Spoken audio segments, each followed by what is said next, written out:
What's up, guys, and welcome to my ranking of the Die Hard franchise. I just got done reviewing all 5 of the Die Hard films in full. If you have missed those and you want to check those out, I'll put cards throughout this video, or you can go check them out and come back to this ranking. But I've been talking about Die Hard throughout the entire month of January, and it's been an interesting ride. It's been a fun franchise to talk about. It's been one that I've been wanting to talk about for a while, and now we're here to wrap it all up with a couple of ranking videos. Tomorrow I will be ranking all of the Die Hard villains. So if you're a fan of Die Hard, be sure to hit the subscribe button so you don't miss tomorrow's video or any future coverage that I have on Die Hard, presuming that we actually get a true worthy finale.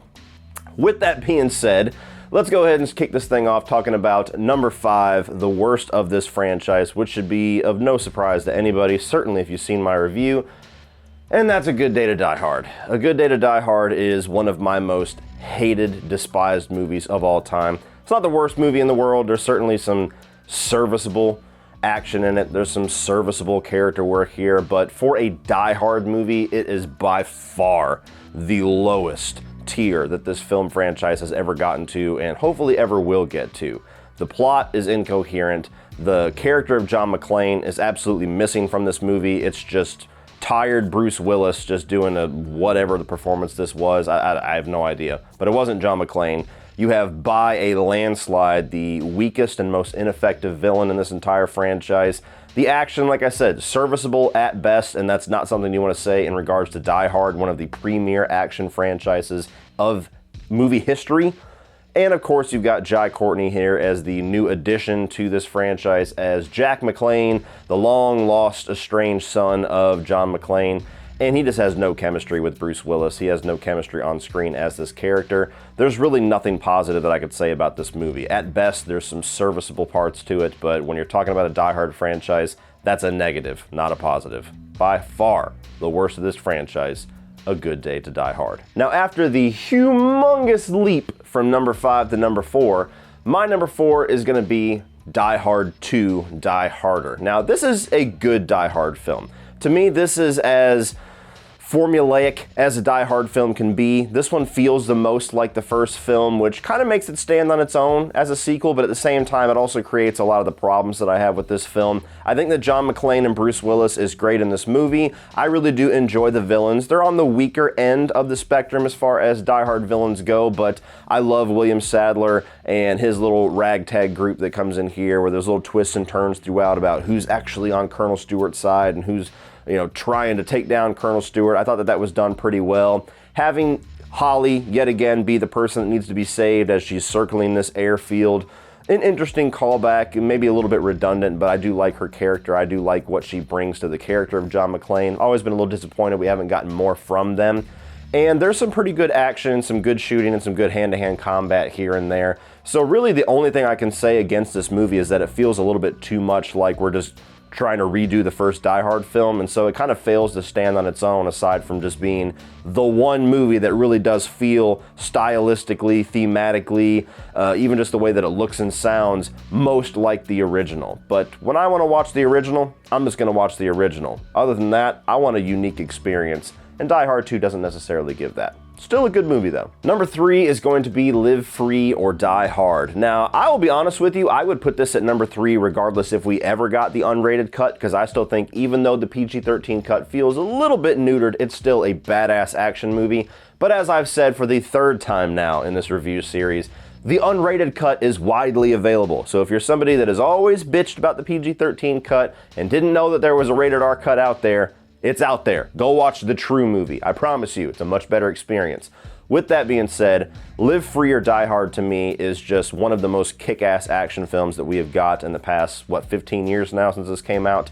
I think that it's a very worthy sequel to the Die Hard franchise. I think that Len Wiseman is actually a really underappreciated director, especially when it comes to action sequences. I think that his eye for framing action sequences, for shooting it, is pretty damn good, and I really like the story that we go on here, where John McClane's once again just a regular old New York City detective, and he's got to escort Justin Long, who's wanted in questioning for some hacking and some cyber terrorism, and brings him in, and along the way gets caught into this huge cyber terrorism plot regarding Timothy Oliphant's character, who I really like as a villain in this movie, trying to create this fire sale and take down the United States' infrastructure. And I just think it's a really badass movie. I think that it's cool to have John McClane go against these digital age cyber terrorists who he has no idea what the hell they're doing, but he just wants to go at them with fists and bullets. I think there's awesome fight scenes. There's amazing action sequences and shooting sequences and explosions and driving cars into helicopters and shit like that. It's just a movie that as soon as it gets going, which it gets going really fucking quick, it never really lets up. It's just a badass experience. Gets a little over the top in the last 15 minutes or so when John McClane's hanging from a jet. I totally get that, but I still have fun watching it. I can ignore the implausibility of that pretty easily. I think Mary Elizabeth Winstead is a great addition here as one of his kids, certainly far and away better than what we got from Jai Courtney. And I just think overall, Live Free or Die Hard is a fucking awesome Die Hard film. It is a very, very worthy entry in this franchise. Coming in at number 2 is a movie that is so damn good that it comes very close to my number 1, which seems like an impossible feat.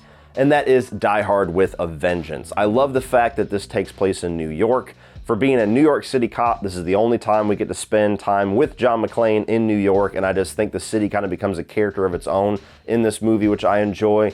You bring in Simon Gruber, played by the great Jeremy Irons, and he is a very worthy successor to Hans Gruber as a villain, easily second best villain in this franchise. The whole plot about sending John McClane out on these little riddles and these little brain teasers to try to prevent these bombings across New York was a great storyline and a great way to change up the formula of Die Hard while still feeling very much like a Die Hard movie.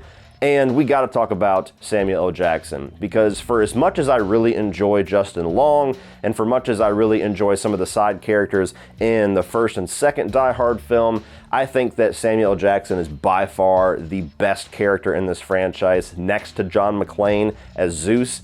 And if they ever do decide to come back for a 6th and final Die Hard film, you gotta bring this guy back. You gotta bring back that chemistry, because their on-screen chemistry and back and forth and humor with each other is just unparalleled in this franchise.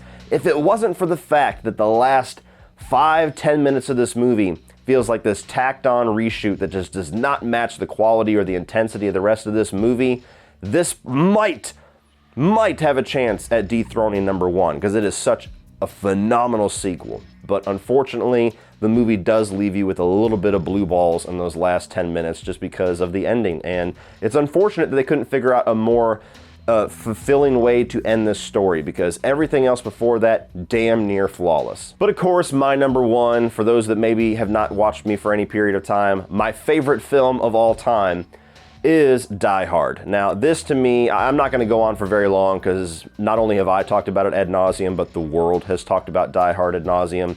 To me, it's the greatest movie of all time. It's the greatest action movie of all time. Gave us the greatest action hero of all time.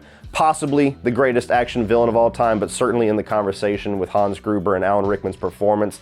I love the story. I love the way that everything set up in this movie has payoff. Even the smallest little details have payoff later on. I love the dynamic between Bruce Willis and Alan Rickman, that kind of tug and pull of protagonist and antagonist. All of the little side villains are great. Great brutal action, both hand-to-hand and shooting. The stunt work is awesome.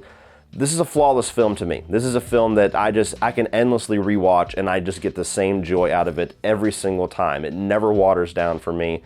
The best movie of all time for this guy right here, and easily, with that being said, number 1 Die Hard movie. So what do you guys think? What is your ranking of the Die Hard franchise? Let me know down below what's your favorites, what's your least favorites. Is Die Hard your favorite movie of all time? Is it a movie that you actually don't even like? Beware, I'm gonna come at you. But tell me explanations down below if that is the truth. Let me know your thoughts, guys, and we'll talk about it. Please like and share this video. Hit that subscribe button so you don't miss tomorrow's ranking of the Die Hard villains, as well as all of the cool things that I have planned for the month of February. Especially if you're a horror fan, I got a really cool review series coming your way that might be a couple of months long. We'll see. We'll see how long it takes me to get through it all. But please hit the subscribe button so you don't miss out on any of that. Thank you guys for watching as always, and remember, opinions are like assholes, but that doesn't mean that you have to be.